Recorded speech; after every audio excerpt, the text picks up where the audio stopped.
ইতিকা, তোমার চোখে পানি কেন? নিশ্চয়ই আনন্দের, আমার কাছে ফিরে আসার আনন্দের। আই এম সো হ্যাপি তুমি আমার কাছে আবার ফিরে এসেছো। ইতিকা ছলছল চোখে স্মিত হাসল। যাবে ওয়াসিম? কোথায়? এমন জায়গায় ইফতিহার ইনান যেখানে আমাদের হদিশ পাবে না। তবে তার আগে আমি আমার গ্রামের বাড়ি যেতে চাই। বেশ, তবে তাই হোক। ধীরে ধীরে ভোরের আলো ফুটতে শুরু করেছে। পাখিদের কিচিরমিচিরে মুখরিত। পার্কের একটি বেঞ্চিতে বসে আছেন ইনান এবং বাহরুল ইসলাম। কিছুক্ষণ আগেই তারা জগিং করতে পার্কে এসেছে। গতকাল আর বাড়ি ফেরেনি ইনান। বেশ রাত হওয়ায় বাহরুল ইসলাম তাকে নিজের সাথেই নিয়ে যান। এবার আমি যাই মামু, কাল রাতে বাড়ি ফিরিনি, মা জানলে নির্ঘাত আবার কোনো কাণ্ড বাঁধাবেন। না, নাস্তা করে যেতে পারবি না। তোর মামি গরম গরম পরোটা ভাজবে বলেছে। আমি তোকে না নিয়ে গেলে ভীষণ রাগ করবে। কিন্তু চুপ কর তো, বেশি বকিস না। চল আরেক দৌড় দিয়ে আসি। নাসরিন কিছু বললে আমাকে ফোন করবি, আমি তাকে বুঝিয়ে বলবো। সূর্যের আলোতে ঝলমলে রোদ্দুর আছড়ে পড়ছে বাগানের দিকে। ইনান ধীর গতিতে এগিয়ে যায় বাগানের দিকে। যদিও বাগানটার এখন আর তেমন যত্ন করা হয় না, তাই অধিকাংশ গাছ পচে মরে আছে। ইনান বাগানের চারদিকে চোখ বুলিয়ে সদ্য ফোটা একটি লাল টকটকে গোলাপ দেখতে পায়। গোলাপ হাতে নিতেই তির্যক দৃষ্টিতে তাকায় তার বারান্দার দিকে। নিশ্চয়ই এই ফুল ইতিকার খোপায় গুজে দিলে সব রাগ জেদ পানিতে পরিণত হবে। পা টিপে টিপে বাড়ির ভেতর প্রবেশ করে ইনান। অপরদিকে বাগানের বিপরীত পাশে বাড়ির কাজের মেয়ে রূপসী দাঁড়িয়েছিল। ইনানকে বাড়িতে ঢুকতে দেখে মাথায় হাত দিয়ে বাড়ির দারোয়ানকে সতর্ক সুরে বলে, আজকে শেষ গো শেষ। আজকে এই বাড়িতে 1 বছর আগে যে তুফান হয়েছিল, আজকে আবার এই তুফান হইব।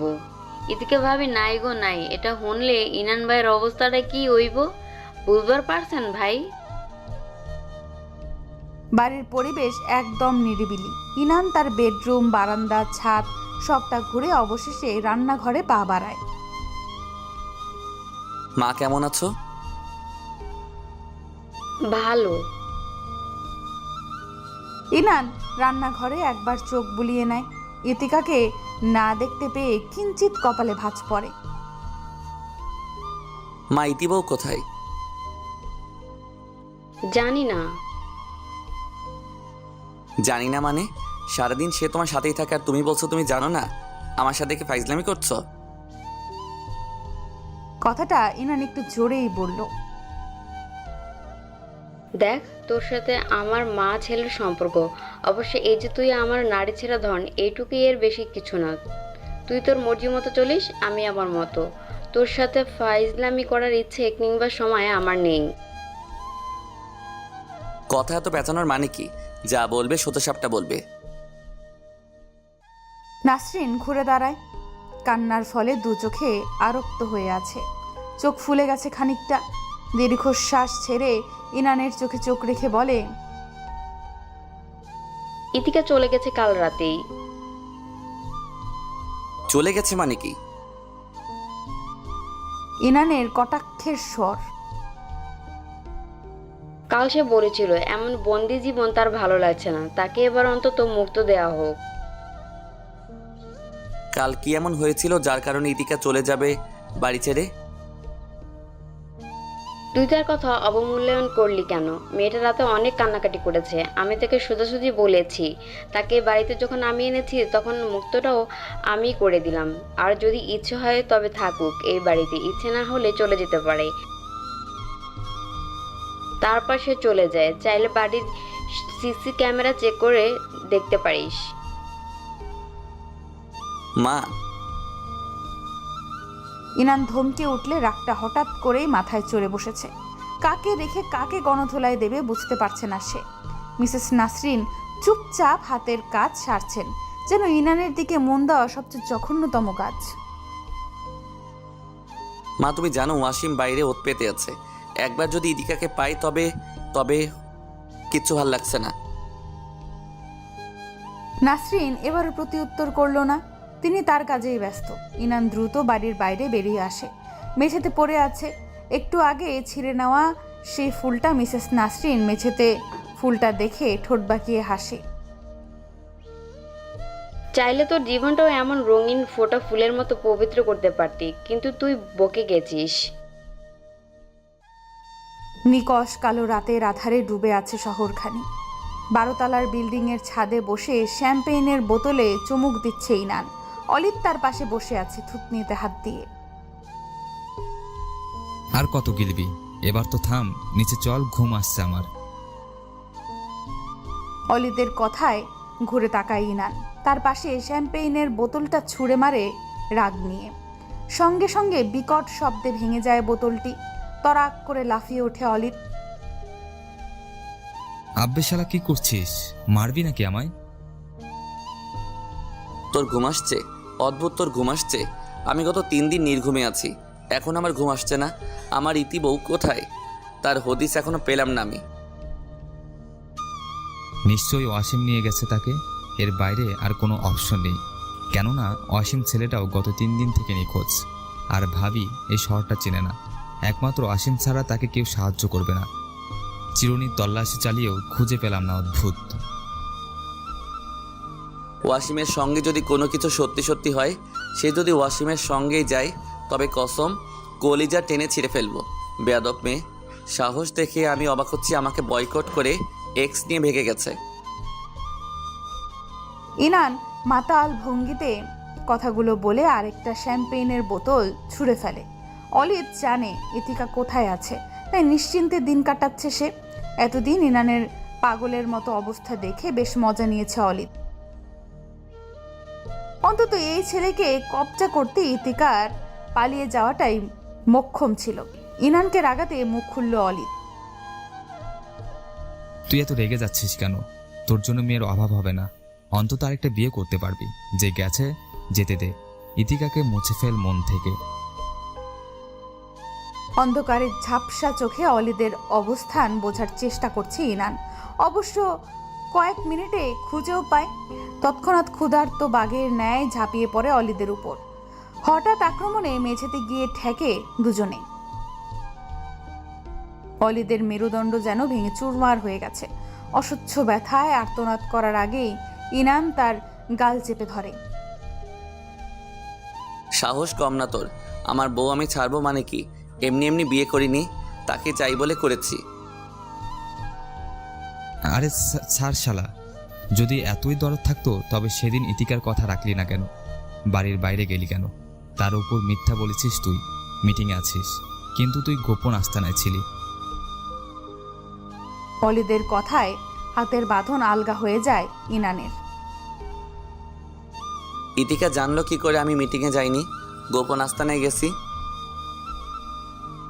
অলিদ এবার থতমত খেয়ে যায়। কি উত্তর দেবে ভেবে পেল না সে। অপরদিকে মাতাল ইনান ধীরে ধীরে নুইয়ে যাচ্ছে। শরীরের শক্তি তার ধীরে ধীরে ইতি টানছে। আজ সজ্ঞানে থাকলে, সত্যিটা জানলে অলিদের গর্দান নিতেও দুবার ভাবত না ইনান। তা ভেবে স্বস্তির নিঃশ্বাস ছাড়ে অলিদ। ভার্সিটিতে সুফিয়ার সাথে একটু কথা বলার জন্য দীর্ঘক্ষণ অপেক্ষায় আছে অলিদ। আজ তাদের এক্সামের শেষ দিন। এবারের এক্সামটা আর দেওয়া হলো না ইনান এবং অলিদের। তবে সুফিয়ার বাবা এক্সামের দরুনে মেয়েকে বাড়ি থেকে বের হওয়ার অনুমতি দিয়েছেন। যদিও সর্বাবস্থায় তাকে নজরদারিতে রাখা হচ্ছে। সুফিয়াকে আসতে দেখে এগিয়ে গেল অলিদ। হেই, এক্সাম কেমন হলো সুফু? কচু পড়া এক্সাম দিয়েছি, কোনো কিছু কমেন্ট পড়েনি। সামনের ছেলেটার কাছ থেকে সব দেখে লিখেছি, এক কথায় ফুল কপি।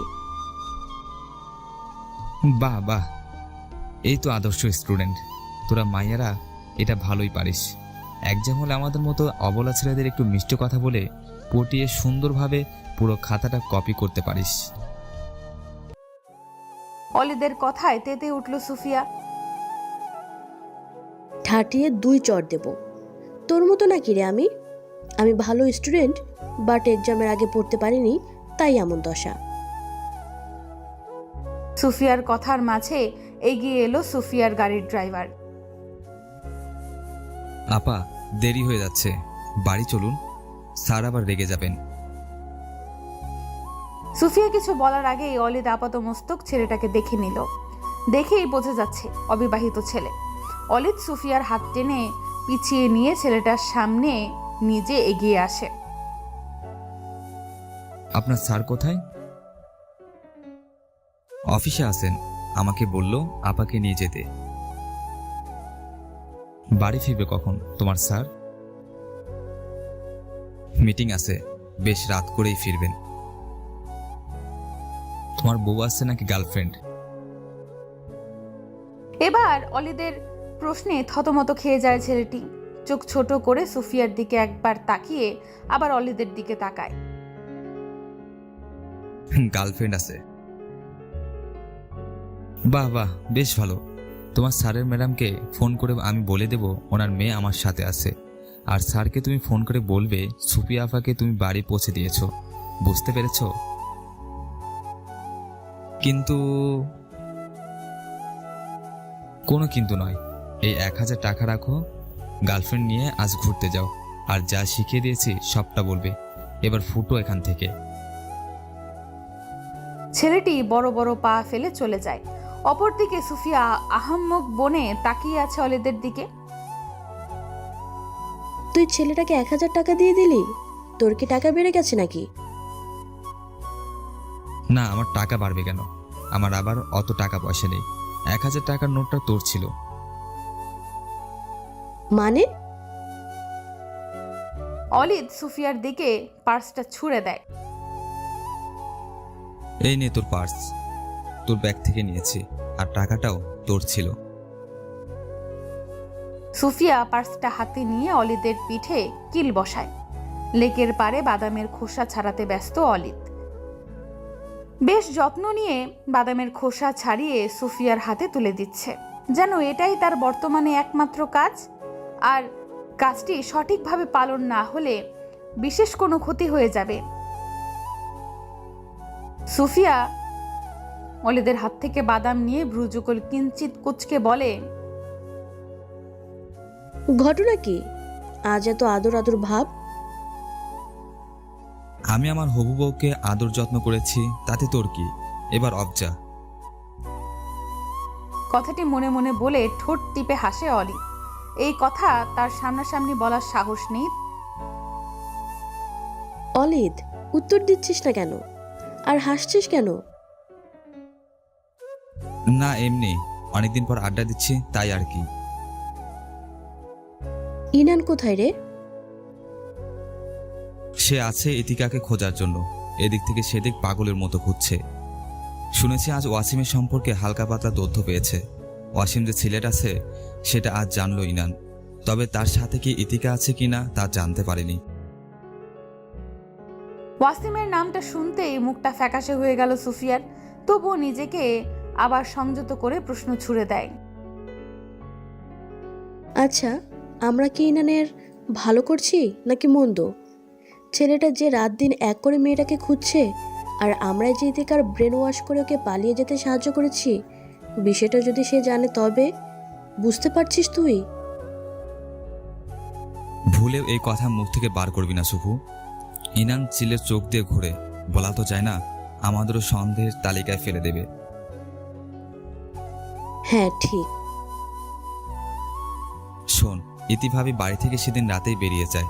আমি ভেবেই নিয়েছিলাম সে হয়তো ফ্ল্যাটে আসবে। আমি গাড়ি নিয়ে মাঝ রাস্তায় দাঁড়িয়েছিলাম।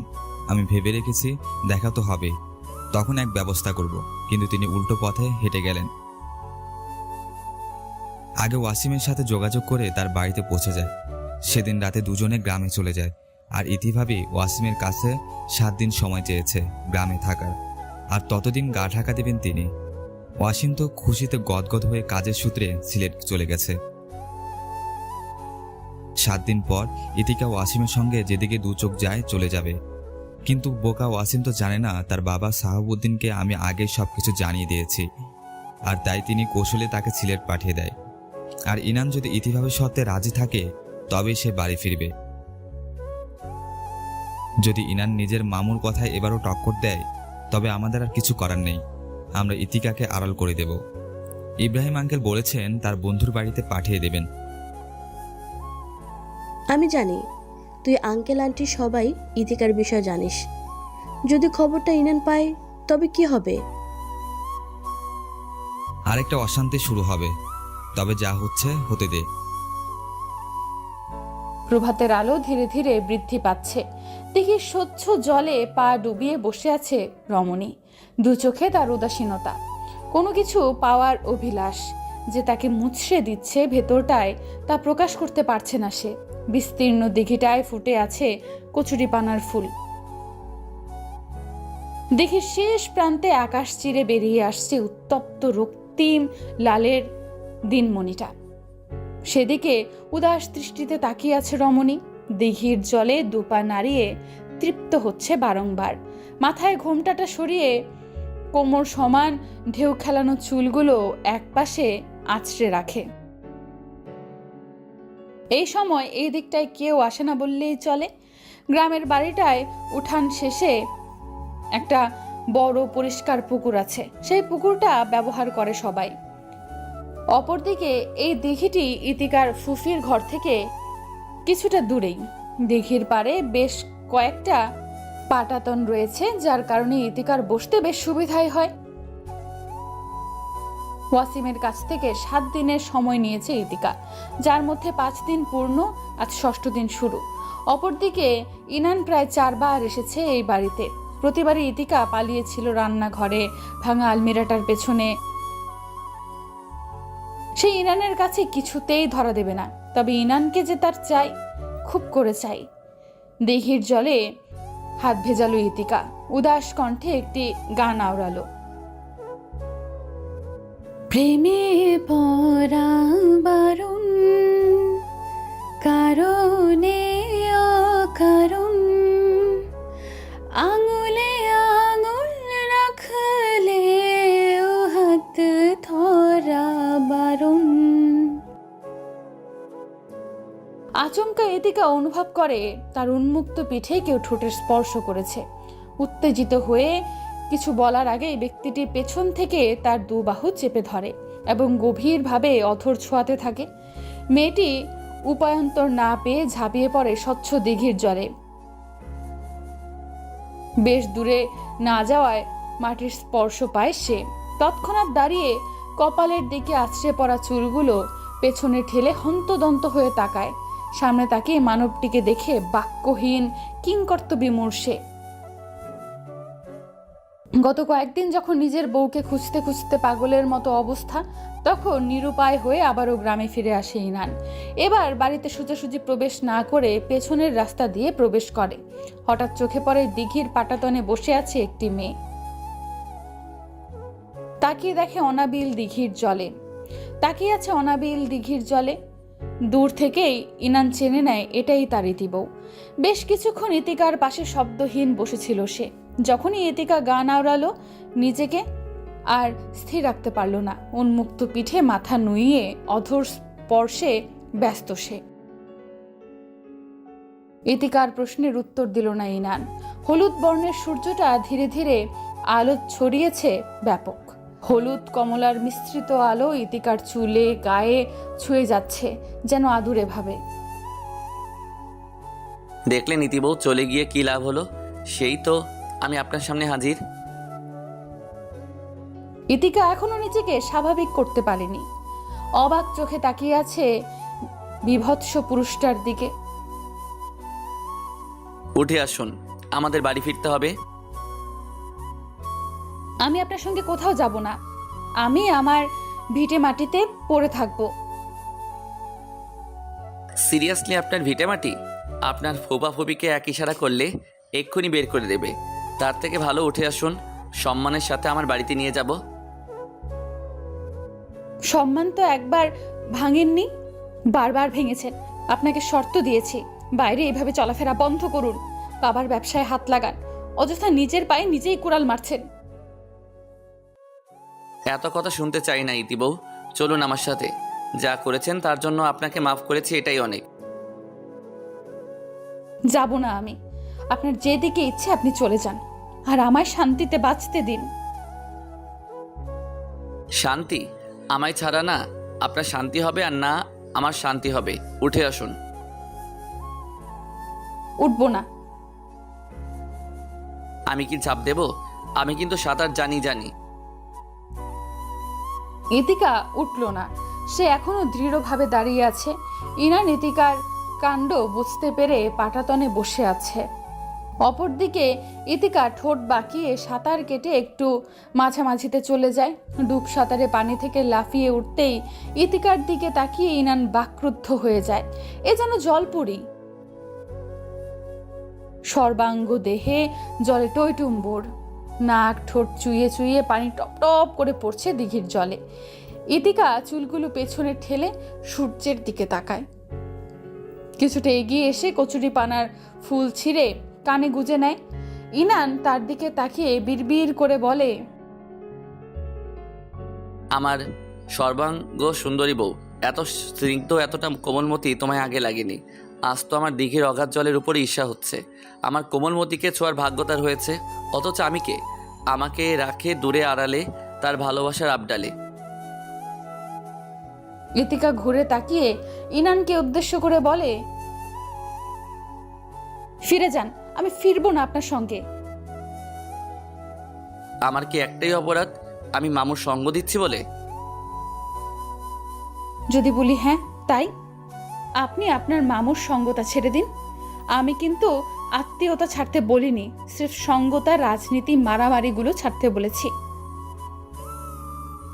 ইনান উঠে দাঁড়ায়। হঠাৎ তার রাগ মাথা চারা দিয়ে বেড়েছে। তাকে যেতে দেখে ঠোঁট বাঁকিয়ে হাসে ইতিকা। হাতে এক কোষ জল নিয়ে ছুঁড়ে দেয় ইনানের দিকে। জলের স্পর্শে ঘুরে তাকায় ইনান। ইতিকা কোমরে হাত গুজে বলে, অন্তত একটা কথা আমি নির্দ্বিধায় বলতে পারি, আমি যা বলি তা অক্ষরে অক্ষরে পালন করা ওয়াসিম ছাড়া এই ভুবনে কেউ করেনি। ছেলেটা মন্দ হলেও আমার জন্য আশীর্বাদ স্বরূপ। ইতিকা ঘুরে দাঁড়ায়। হলুদ সূর্যটার দিকে তাকিয়ে থাকে চোখ কুঁচকে।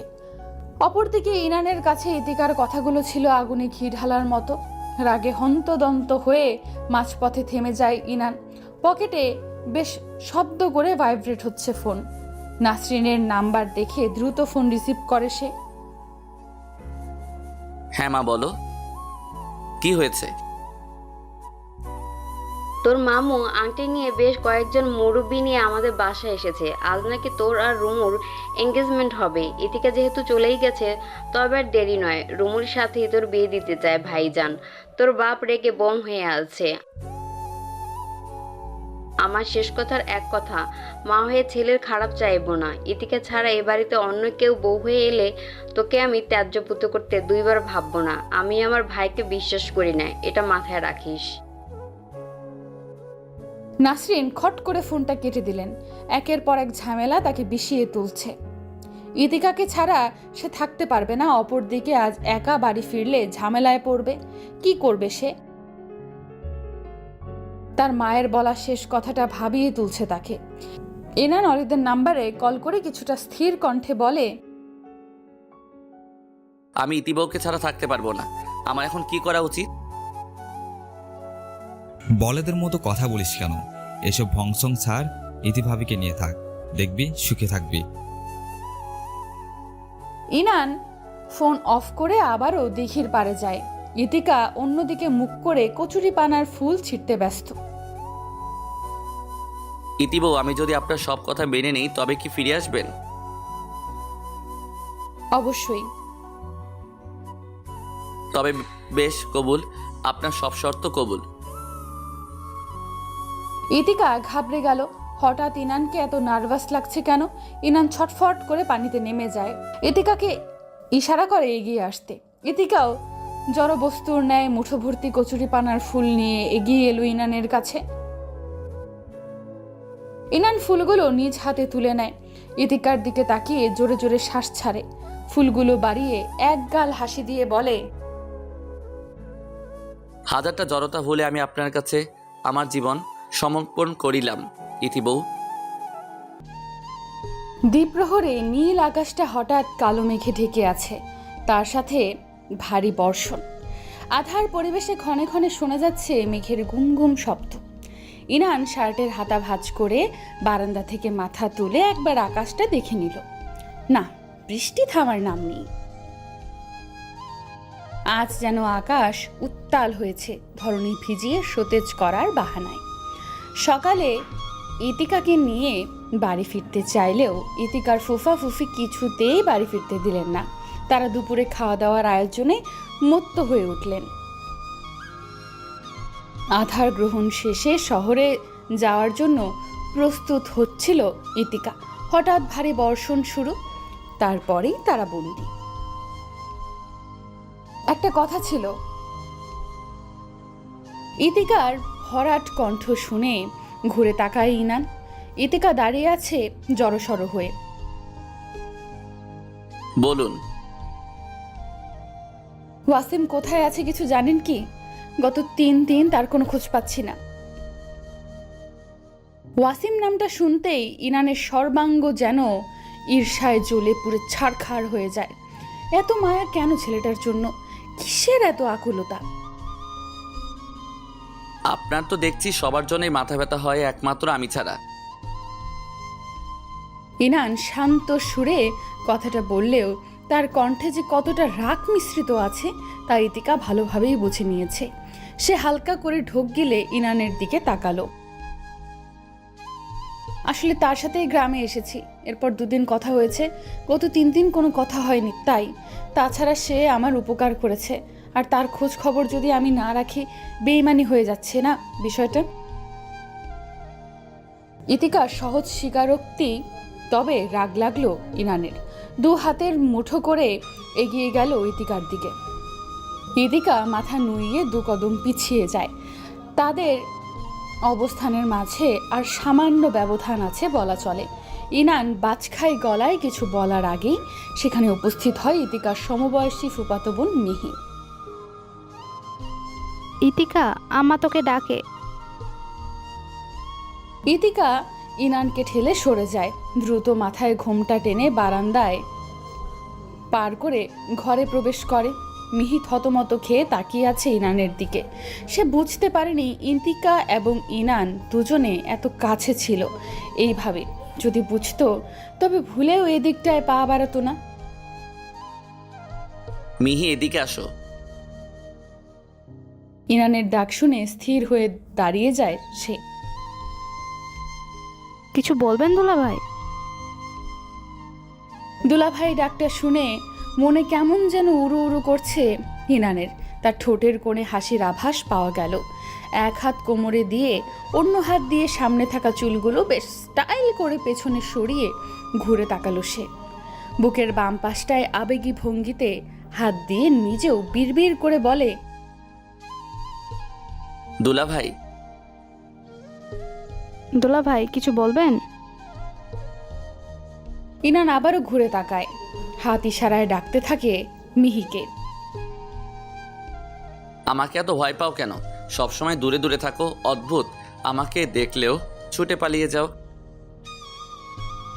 কই, আমি আবার কখন পালালাম? মিথ্যা বলছো আমার সঙ্গে? মিহি এবার থতমত খেয়ে যায়, মিনমিনিয়ে চোখ ছোট ছোট করে বলে, বিয়ের দিন যে ভয়ঙ্কর পরিস্থিতি নিয়ে এসেছেন, গাড়িতে করে রামদা, পিস্তল, ভাবতে আমার ভয় লাগে। মিহির এমন প্রতিউত্তরে আশা করছিল ইনান। মুখে গম্ভীর্য ভাব রেখে বলে, আমি ছেলেটা খারাপ নই, আর এখন আরও ভালো হয়ে যাব। তোমার বোনের পবিত্র ছোঁয়া পেয়েছি কিনা আমার সাথে বন্ধুত্বপূর্ণ সম্পর্ক রাখতে পারো। যাই হোক, একটা প্রশ্ন করি তোমায়, আমার সোজাসাপটা উত্তর চাই। জি বলুন। এই কয়েকদিন আমার অনুপস্থিতিতে ইতিবউ কি আমায় মিস করেছে? তোমায় কিছু বলেছে সেই ব্যাপারে? রাত দিন এক করে কেঁদেছে, নির্ঘুম রজনী পার করেছে। খাওয়া দাওয়া তো প্রায় ছেড়েই দিয়েছিল। এবার আপনি বুঝেন সে কি আপনাকে মিস করেছিল? আমার জন্য নাকি অসীমের জন্য কেঁদেছিল? বিশ্বাস করব কি করে? বিশ্বাস অবিশ্বাস সম্পূর্ণ আপনার বিষয়। আমি সত্যটাই বলেছি, এর বাইরে আমার আর কিছু বলার নেই দুলাভাই। টিনের চালায় ঝমঝম বৃষ্টির শব্দ ক্রমশ বেড়ে চলেছে। বিদ্যুৎ নেই বিকেলের পর থেকে। ঘরে লণ্ঠনের লাল টিমটিমে আলোর পাশে বসে আছে ইনান। ইতিকার সাথে আর খুব একটা কথা হয়নি। অবশ্য মেয়েটাই কেমন যেন দূরত্ব নিয়ে চলছে, কিন্তু কেন বুঝতে পারছে না সে। প্রায় সন্ধ্যা পেরিয়ে রাত হয়ে গেছে। আকাশের হাক ধীরে ধীরে ক্রমশ বেড়েই চলেছে। ইতিকা রুমে ঢুকলো ভেজা চুল নিয়ে। গায়ে তার এক রাঙা লাল শাড়ি, শাড়িটির কিনারায় বেগুনি সুতার কাজ। লণ্ঠনের টিমটিমে আলোতে বেশ দেখতে লাগছে মেয়েটাকে। আপনি থাকতে পারবেন তো এই খাটে? আপনার রুমে খাটের মতো আমার খাট কিন্তু নরম নয়, বেশ শক্ত।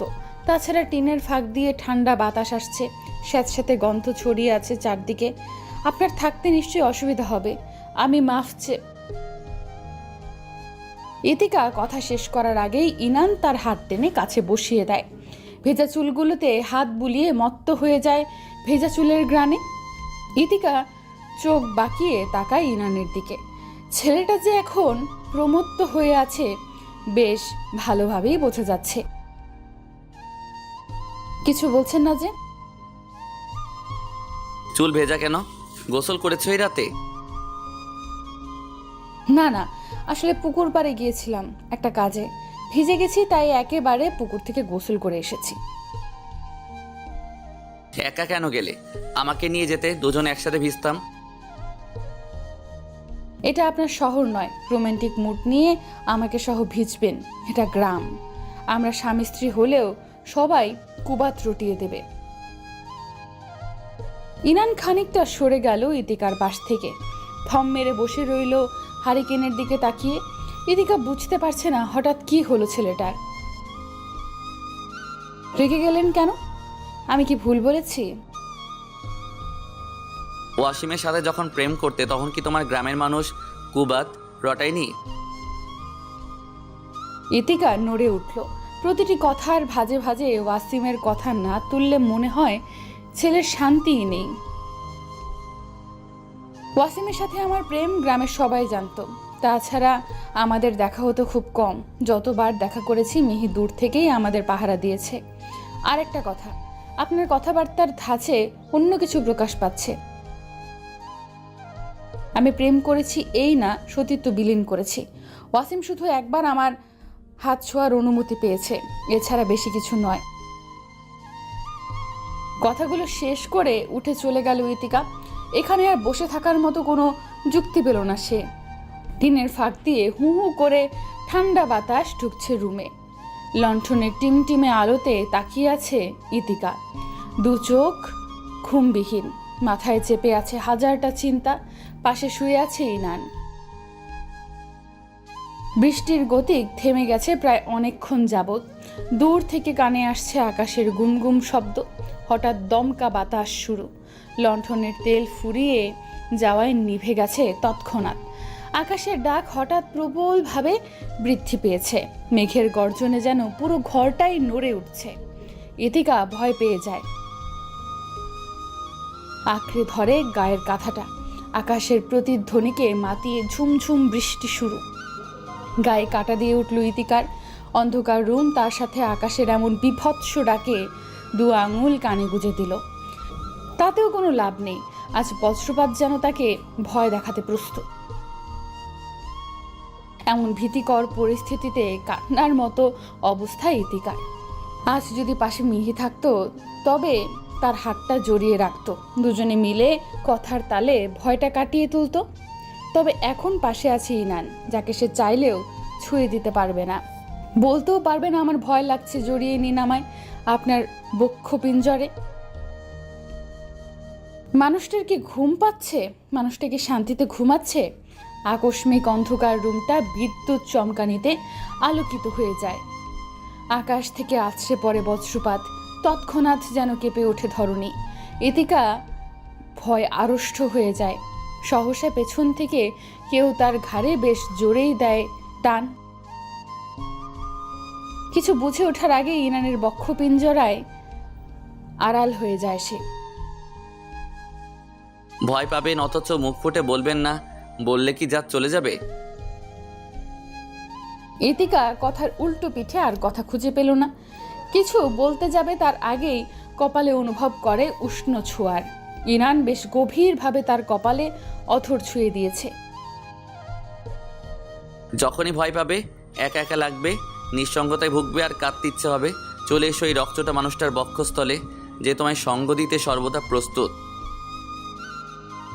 ইতিকা মাথা তুলে তাকাতে চাইল ইনানের দিকে, কিন্তু অন্ধকার ঘরটায় রকচটা ব্যক্তির মুখটা দেখতে পেল না। ক্রমশ বাড়তে থাকে বিদ্যুৎ ঝলকানি। ইতিকাও গুটিয়ে যায় ইনানের বক্ষস্থলে। ভয়টা যেন নিমেষে পতিত হয়েছে তার মন থেকে। বসার ঘরে বেশ চিন্তিত মুখ নিয়ে সিগারেট টানতে ব্যস্ত বাহরুল ইসলাম। তার সামনে বসে আছে ইফতিহার ইনান। তুমি তাহলে ওই মেয়েটার জন্য নিজের মামার প্রস্তাব নাকচ করলে? বাহ, এই ছিল এতদিনে কোলে পিঠে মানুষ করার ফল। রুমুকে আমি নিজের বোনের চোখে দেখি মামু, তার সাথে বিয়ের প্রসঙ্গ এলো কি করে? আমি তো আর তোমায় নিজের ছেলে ভাবিনি, আমি নিজের বাড়ির জামাই করার আশায় ছিলাম। ইনান ফস করে শ্বাস ছাড়ল, মাথাটা কিঞ্চিত নুইয়ে সহসা কথার পিঠ ঘুরিয়ে দিল। আরেকটা কথা ছিল মামু, আমি তোমার কাজটা ছেড়ে দিচ্ছি, রাজনীতির পথে আর হাঁটছি না, ভাবছি এবার নিজেই কিছু একটা করব। ইনানের কথা শুনে বাহরুল ইসলামের মাথায় বিনা মেঘে বজ্রপাত পড়েছে। কি বলছো এসব? ভবিষ্যৎ পথ তোমাকে দেব বলে ঠিক করে রেখেছি, আর তুমি? একদম ঠিক বলছি আমি। দুঃখিত মামু, অন্য কাউকে আমার স্থানে বসিয়ে নাও, আমার থেকেও যোগ্য মানুষ পাবে তুমি। বাহরুল ইসলাম কিছু একটা ভাবলেন। চোখে মুখে তার অদ্ভুত হাসির ঝলক দেখা মিলল। বেশ, তবে তুমি তোমার মতো চলো, আমি তোমার স্থানে অসীমকে মনোনীত করলাম। বাহরুল ইসলামের এমন একটি কথা কিছুতেই আশা করেনি ইনান। হঠাৎ রাগটা যেন মাথা চড়ে বসেছে। ওয়াসিম, শত্রুকে আজকাল দলে ঢোকানোর জন্য এত দিশেহারা হয়ে গেলে কেন তুমি? বুঝতে পারছি না আমি তোমার মতিগতি। আপন যখন পর হয় তখন বন্ধু শত্রু হলে কি সমস্যা? আমি তো কোনো খুঁত খুঁজে পাইনি। ইনান আর এক মুহূর্তও দাঁড়ালো না, বড় বড় পা ফেলে বেরিয়ে গেল বসার ঘর থেকে। সবটা এলোমেলো হয়ে যাচ্ছে, সবটা। অলিদের পাশে বসে তীর তীর করে কাঁপছে ইতিকা, হাতে তার অলিদের ফোন। ফোনের বিপরীত থেকে শোনা যাচ্ছে কর্কশ কণ্ঠের ওয়াসিমের কথা, যে কিনা এক নাগারে বকে যাচ্ছে ইতিকাকে। এবার থামো ওয়াসিম, তোমার যুক্তিহীন তর্ক বেশ অনেকক্ষণ যাবৎ হজম করছি।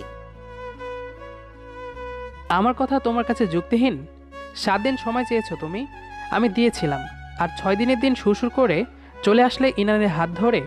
বাহ বাহ, এই ছিল তোমার মনে? যা হয়েছে ভুলে যাও, আমি আমার রাস্তায়, তুমি তোমার। এত সহজ নয়, এর শেষ আমি দেখে ছাড়বো। যা ইচ্ছে হয় দেখো, আমি আমার রাস্তা বেছে নিয়েছি, তাই এটাই শেষ কথা। ইতিকা কথাটা বলে ডান হাতের উল্টো পিঠে চোখের পানি মুছে নেয়। হঠাৎ দরজার সামনে থেকে কানে আসে চেনা পরিচিত কারো কণ্ঠ, যা শুনে অলিদ এবং ইতিকা দুজনেই চমকে যায়। কার সাথে কথা বলছে নীতি বউ? সকালে অফিসে এসে বেশ খানিকটা চমকে যান মিস্টার ইব্রাহিম। অফিসটা সাজানো হয়েছে আর্টিফিশিয়াল ফুল দিয়ে। অপরদিকে অফিসের ম্যানেজার সাহেবের দেখা নেই।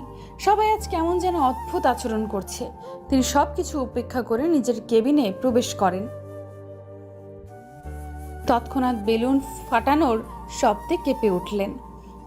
অবাক পানে পাশে তাকাতেই ইনানের মুখটা দেখে তিনি থ বনে যান, কেননা গত 1.5 বছর যাবৎ ইনান এই অফিসে প্রবেশ করেনি, অথচ আজ হাসি মুখে দাঁড়িয়ে আছে। শুভ জন্মদিন বাবা। জন্মদিন? মিস্টার ইব্রাহিম বেশ চমকে গেলেন।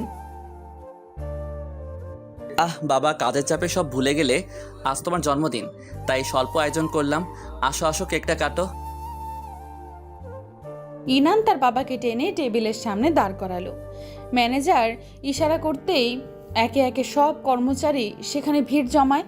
মিস্টার ইব্রাহিম ইনানের হাত ধরে কেকটা কাটলেন।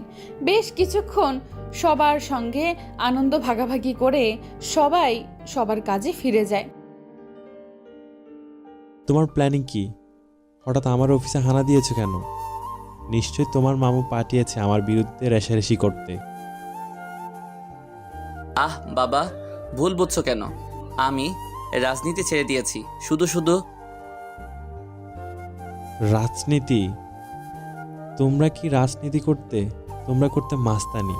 তোমাদের কর্মকাণ্ডকে কেউ রাজনীতি বলবে না। তোমার মামু তো তোমায় চামচা হিসাবে রেখেছে। যাও, চামচাগিরি করো। বাবা প্লিজ, আমার এখন এসব কথা শুনতে ভালো লাগছে না। আমি আজ থেকে তোমার অফিসে বসবো। তুমি আমায় একটু একটু করে সব কাজ শিখিয়ে দেবে। হঠাৎ আমার পরিশ্রমের গড়া এই ব্যবসার পেছনে পড়লে যে? মিস্টার ইব্রাহিমের কথার মার প্যাচে বিরক্ত হয়ে যায় ইনান।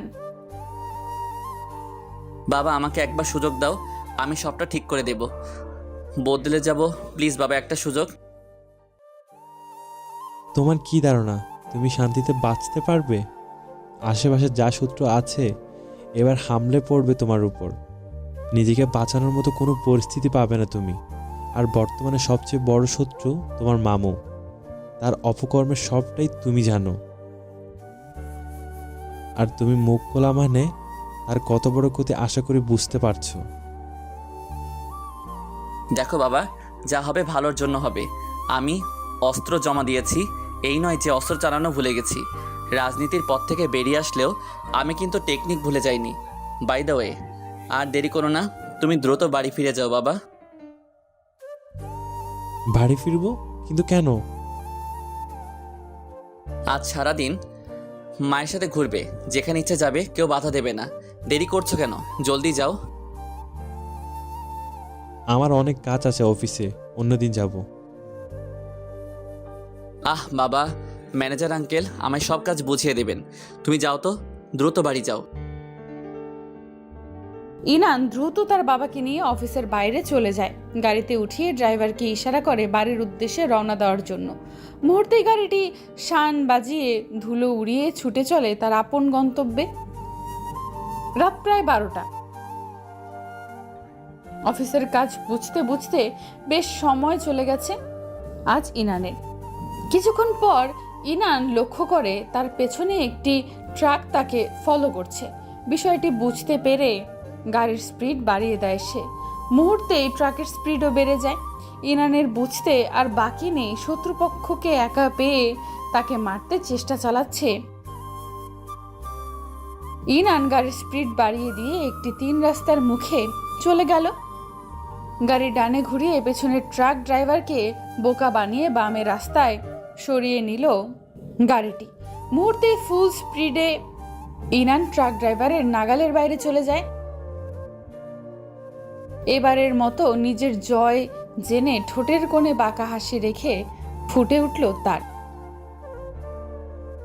গায়ে কাঁথা জড়িয়ে ঘুমের ভান করে শুয়ে আছে ইতিকা। ইনান ওয়াশরুম থেকে একবার আর চোখে তাকালো তার দিকে। ইতিকা যে অভিনয় করছে বুঝতে পেরে বাঁকা হাসল সে। ড্রেসিং টেবিলের সামনে চুলগুলো ব্রাশ করে আরেকবার আর চোখে তাকালো ইতিকার দিকে। ইতিকার দুষ্টু বুদ্ধি বুঝতে পেরে ইনান বলে, চোর চুরি করছে অথচ পর্দার নিচে তার পা দেখা যাচ্ছে।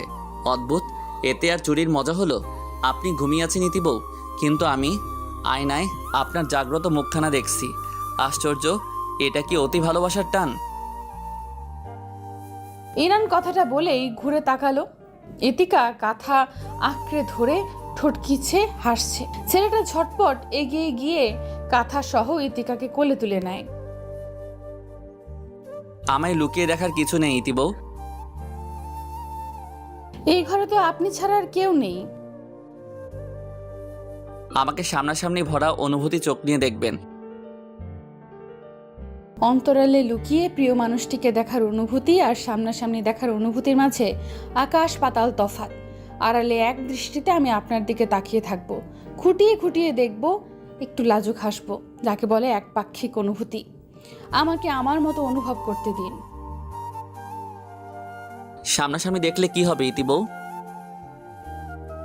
যদি বলি আমার সবচেয়ে বেশি সংকোচ আপনার চোখে চোখ রাখা। আপনার চোখের গভীরতা আমি বুঝি না, আর তাকালেও আমি হারিয়ে যাই। ইনা নীতিকাকে আরেকটু কাছে টেনে আনে, কপালে অধর ছুঁয়ে ফিসফিস করে বলে,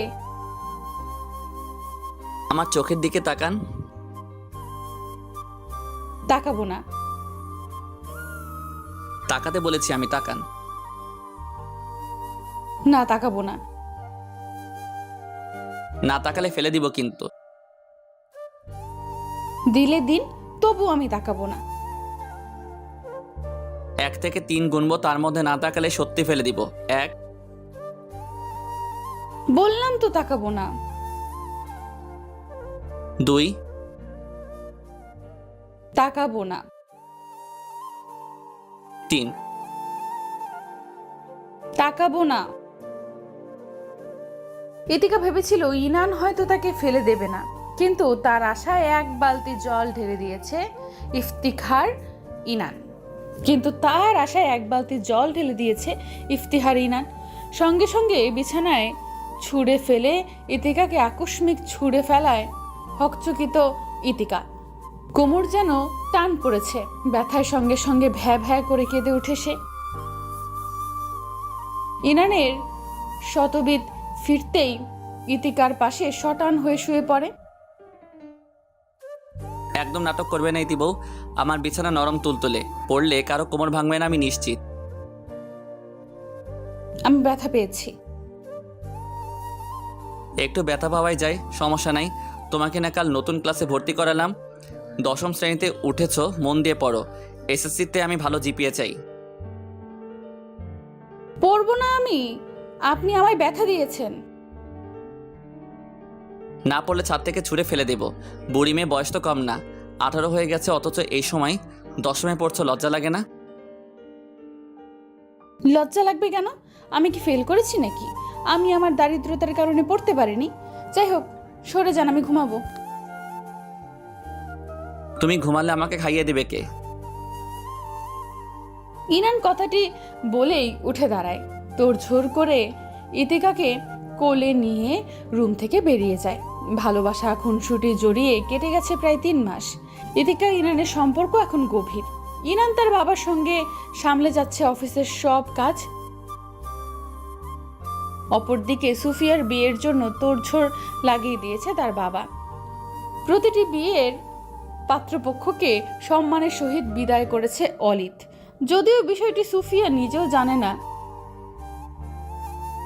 দোস্ত, এবার নতুন পাত্রপক্ষ আসছে, আমার কি হবে? ইনানকে প্লিজ বল কিছু একটা করতে। সুফিয়া কান্নারত অবস্থায় ফোন করে বসলো অলিতকে। বিয়ে করে ফেল সুফু, ওই ওয়াসিম হারামজাদার চেয়েও ভালো ছেলে দেখে আঙ্কেল তোকে বিয়ে দেবে, সুখী হবি আমি জানি। একটা থাপ্পড়ে আমি তোর সব দাঁত উপড়ে ফেলবো, আর যদি ওয়াসিমের সম্পর্কে কিছু বলতে শুনি। ওয়াসিমকে কিছু বললেই রেগে যাচ্ছিস, তার মানে আজকের হামলাটা তুই করিয়েছিস আমাদের উপর। হামলা? কিসের হামলা? কি বলছিস তুই? ওয়াসিমের লোক আজ আমার আর ইনানের উপর অ্যাটাক করেছে। হাসপাতালে ভর্তি আমরা, কেউ জানে না, কাউকে জানাবি না, খবরদার। সবাইকে বলেছি আমরা আজ ঢাকার বাইরে একটু ঘুরতে যাচ্ছি। মানে তোদের বেশি ক্ষতি হয়েছে নাকি? কি হয়েছে আমায় বল প্লিজ। অলিত ফস করে শ্বাস ছাড়লো, ঘাড় ঘুরিয়ে একবার ইনানের দিকে তাকালো। বেচারার হাতে পায়ে মুখে ব্যান্ডেজ মোড়ানো। বেশি কিছু হয়নি, আমার বাম পাটা ভেঙেছে, ইনানের একটা হাত ভেঙেছে, আর গাল কেটে গেছে। আমারও সেম অবস্থা। এত কিছু হয়ে গেল আর তুই বলছিস কিছু হয়নি? দাঁড়া, আমি এক্ষুনি আসছি। আসছি মানে? কাউকে কিছু জানাবি না, খবরদার। অলিদ কথা শেষ করার আগেই সুফিয়া ফোনটা কেটে দেয়। ইনানের পাশে তাকিয়ে বেশ কয়েকটা ঢোক গিলে বেচারা। ইনান বারণ করেছিল কাউকে কিছু না জানাতে, আর সুফিয়া নিশ্চিত সবাইকে পাবলিসিটি করে ছাড়বে। ঘুমন্ত ইনান একবার যদি জেনে যায় অলিদ এত বড় মিস্টেক করেছে, তবে কি হবে? কান্নার শব্দে ঘুম ভাঙে ইনানের। ছোট ছোট চোখ করে তাকাতেই সামনে ভেসে ওঠে মিসেস নাসরিনের কান্নায় ভেঙে পড়া মুখখানা।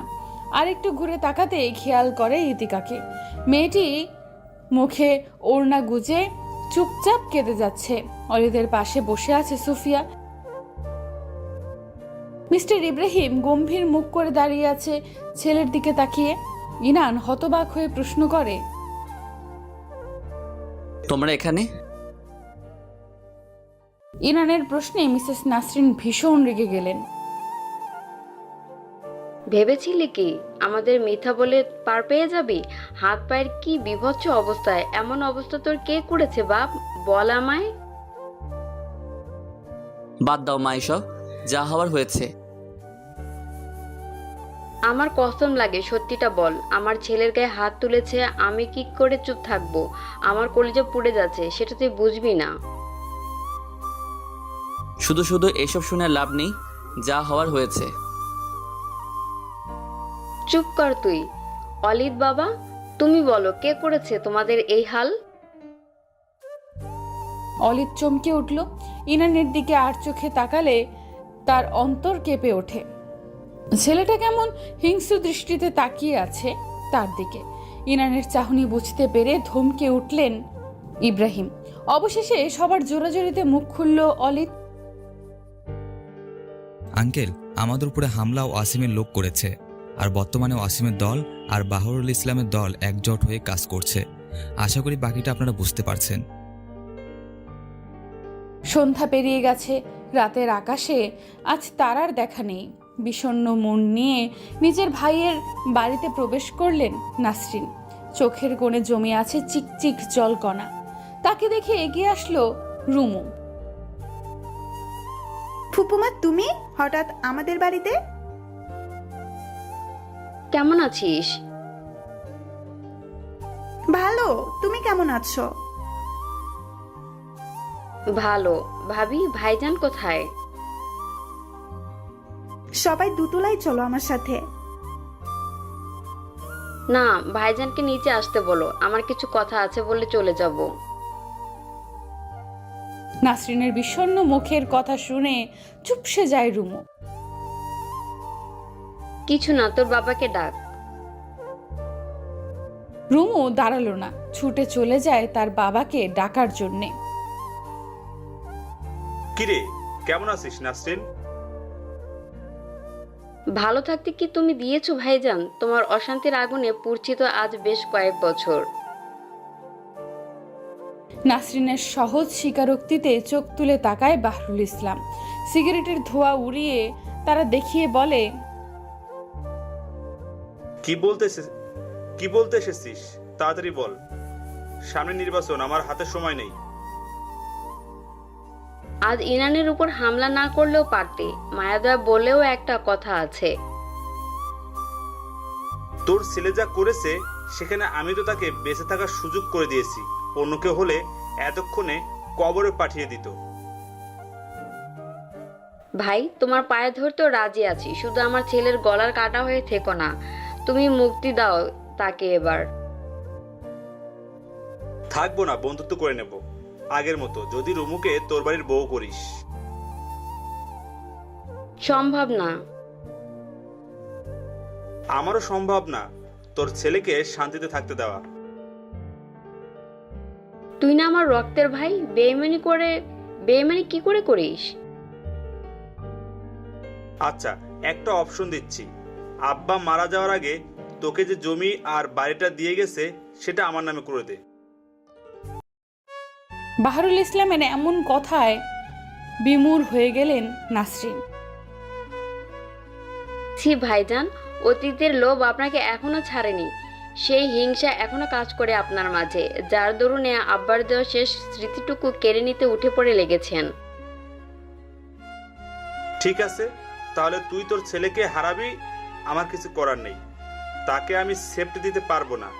নবাবগঞ্জের 21 বিঘে জমি আর বড় বাড়িটা আমার নামে করে দে, তাহলে সব হ্যারাসমেন্ট থেকে মুক্তি পাবি।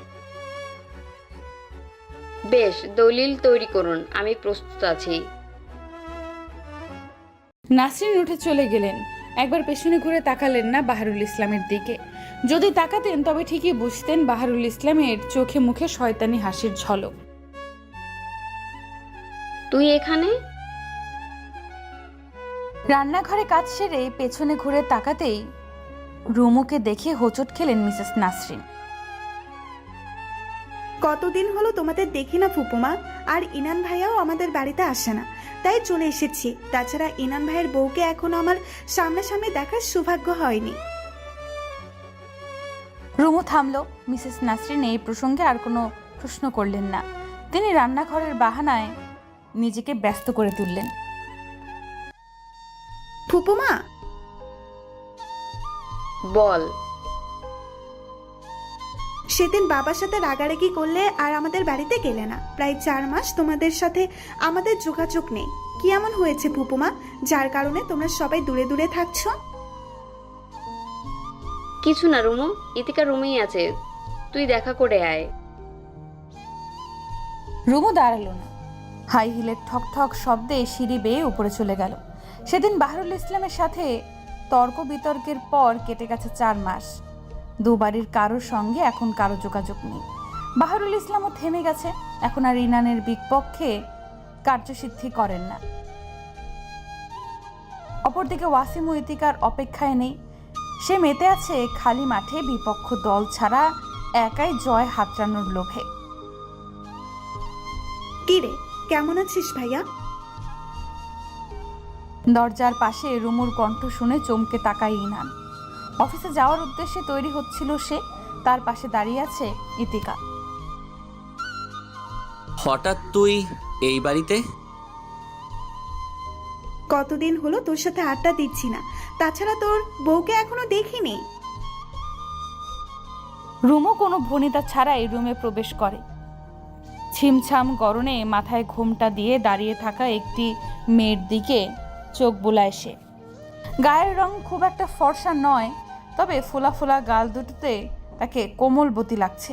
বড় বড় চোখ নিয়ে মেয়েটি তাকিয়ে আছে অস্থির দৃষ্টিতে। ও কে ভাইয়া? ইতিকা? ইতিকা ইয়াসমিন, তোর ভাবি। রুমু এগিয়ে ইতিকার হাতটা টেনে কাছে আনলো। বাহ, তুমি তো খুব মিষ্টি মেয়ে।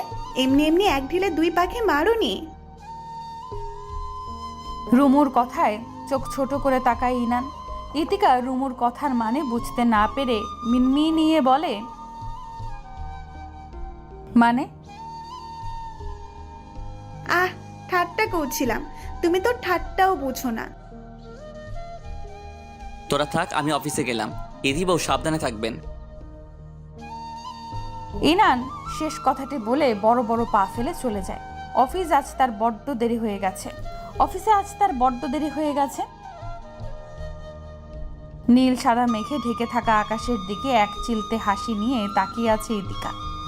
হাতে তার বাগান থেকে তুলে আনা গুচ্ছ গোলাপ ফুল। তার এই দৃষ্টিকে রং তুলির মাধ্যমে ফুটিয়ে তুলেছে রুমু।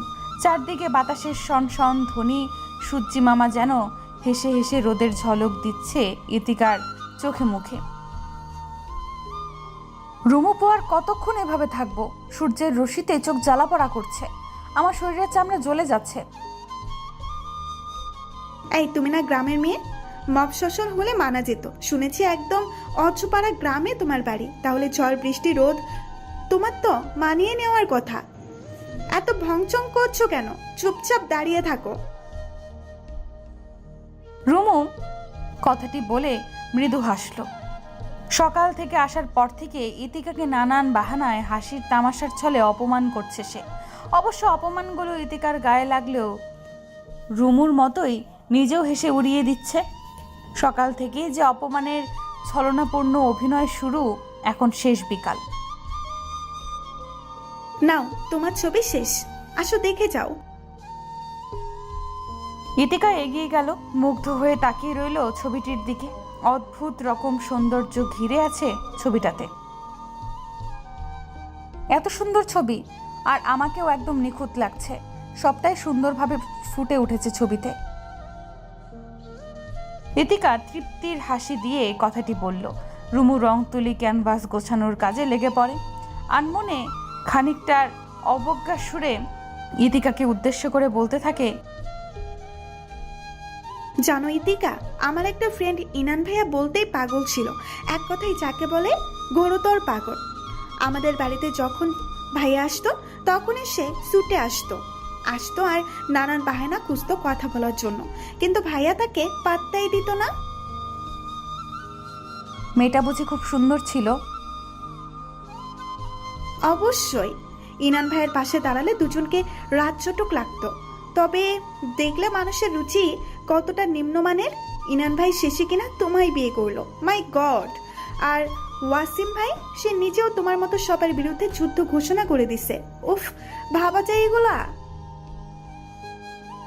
ইতিকা চুপসে গেল। তার ভেতরটা ভেঙে চুরে যাচ্ছে।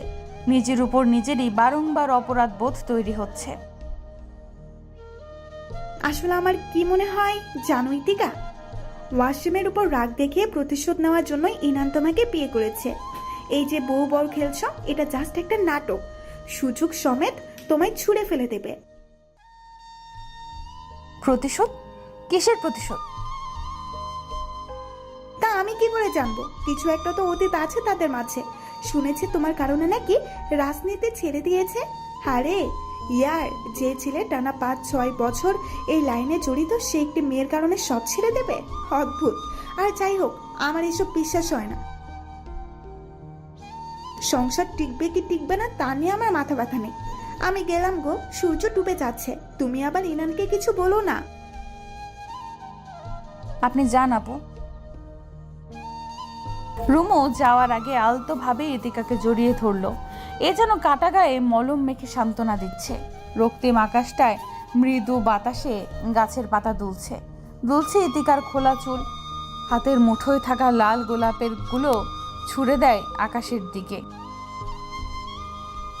এক দৃষ্টিতে তাকিয়ে থাকে আকাশের ভাসমান অবস্থা থেকে পতিত হওয়া সেই গোলাপ ফুলের দিকে। আজ ইতিকার মনটাও এমনভাবে পতিত হয়েছে। অনুভূতিরা থেমে গেছে। সবটা বিষাক্ত, বিষাদময় লাগছে। ডুবে যাওয়া রক্তিম সূর্যের আশেপাশে বেশ দলা পাকানো পাখির আনাগোনা দেখা যাচ্ছে।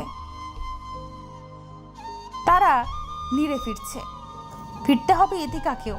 তাই চোখের কোণে জমে থাকা জল মুছে নিয়ে নিচে চলে যায়। রাত 10টার পর বাড়ি ফিরে আসে ইনান। ক্লান্ত শরীরটা মুহূর্তেই এলিয়ে দেয় সোফায়। আর চোখে ইতিকার দিকে তাকালো। আজ মেয়েটাকে কেমন চুপচাপ লাগছে।